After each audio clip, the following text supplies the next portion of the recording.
Welcome to Tinker TV Kids Urdu. एक वक्त की बात है, एक कुत्ता बहुत भूखा था। वो खाने की तलाश में इधर उधर भटक रहा था। अचानक उसे एक कसाई की दुकान के पास से एक हड्डी मिल गई। कुत्ता बहुत खुश हुआ और हड्डी को मुंह में दबाकर वहां से भाग गया ताकि आराम से बैठकर उसे खा सके। रास्ते में उसे एक नदी उबूर करना था। जब वो पुल पर से गुजर रहा था तो उसने पानी में अपनी ही परछाई देखी। उसे लगा कि पानी में एक और कुत्ता है जिसके मुंह में उससे बड़ी हड्डी है।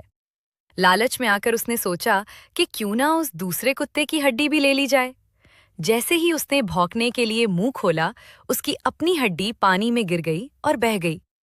अब कुत्ता अफसोस करता रह गया क्योंकि वो अपनी हड्डी भी खो बैठा।